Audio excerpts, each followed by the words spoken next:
When I was in the seminary, I had a philosophy teacher who everyone thought was the smartest man in the world. And this is because he was tall and imposing, he looked like James Earl Jones, and he had a British accent. So basically, everyone believed everything that he said, especially because of the accent.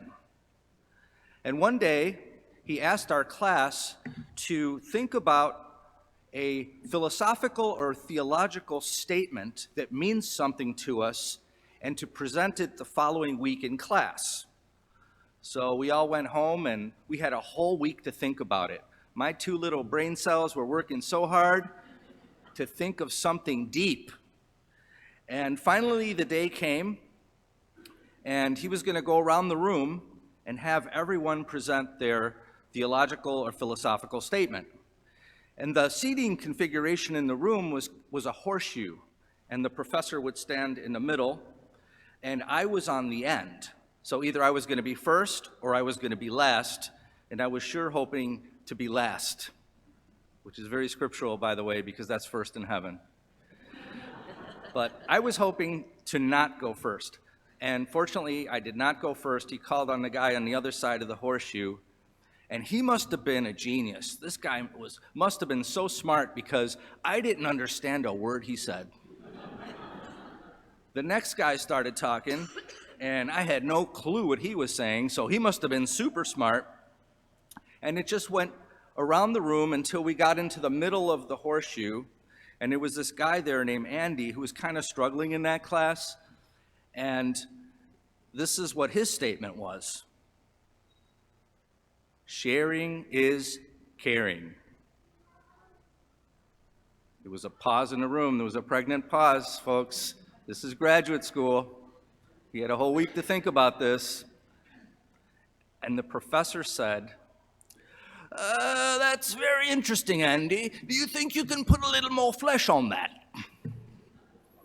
So Andy put a little more flesh on that, and he did okay. So he was barely hanging on by a shoestring in there because the class was just absolutely abstract and our professor was completely eccentric. We kept moving, and then it was getting closer and closer to me. I could feel the anxiety. On my left was my buddy, second to last, and he turns over to me and he says, I got something so deep, I hope you got your life preserver on. Oh, he was thinking all week. And when it got to him, he said, I don't quite know how to word this, but here it is. God is big. And I said, dum, dum, dum. And I turned over to him and I said, you are so smart. And then after that day, all of our conversations became monosyllabic. Now, when the professor heard that, he wasn't sure if this guy was joking or if he was being serious, but it actually is a true statement. So he just left it alone. He said, absolutely, he's real big, and he just moved on. And so then it came to me, and to be honest, I don't even remember what I said. It must have been profoundly shallow because I was surrounded by so many geniuses that drowned me out anyway. And as I reflected upon my professor's words to Andy that day, can you put a little more flesh on that? I thought that if I can go back in time to that class, this is what I would have said for my theological statement.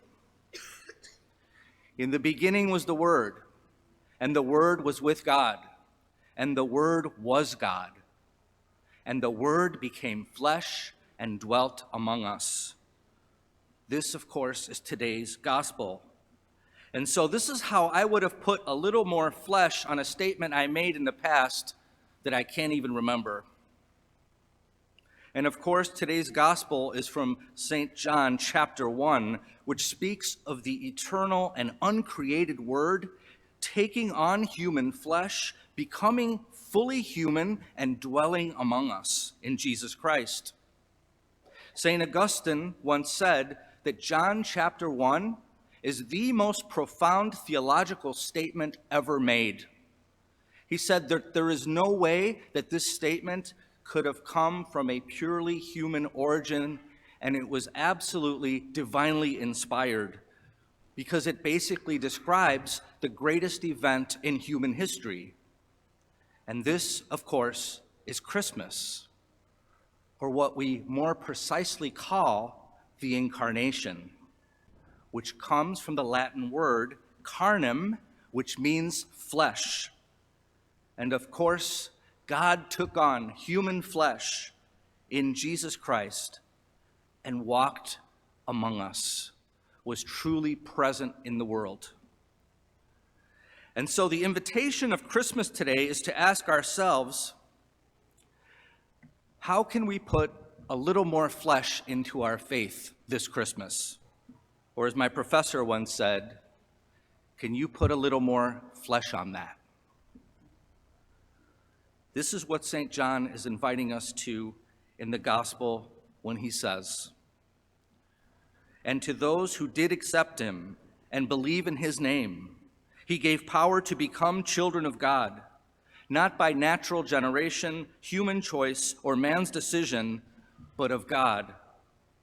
And this, my brothers and sisters, is an incredible description of how the Word becomes flesh in us through our baptism when we literally become part of Christ. We literally become part of the body of Christ. And that is, of course, all of us here present. We are that body. We are that presence. And he dwells in the body of Christ today, just as he did 2,000 years ago. He dwells among us through all of the sacraments, through his word that we proclaim, and especially he is present to us in the Eucharist. And because we are part of the body of Christ, our primary vocation is to incarnate our faith into the world. And we can do this through our service, our words, our actions, and by not being afraid to be known as Christians, especially by our family members. For our joy, our peace, and our love should be the greatest witness of God's light and glory. For in this sense, my brothers and sisters, Christmas is actually every day. And so may today's Eucharist, the bread made flesh, help us to put a little more flesh on our faith this Christmas and in our daily lives.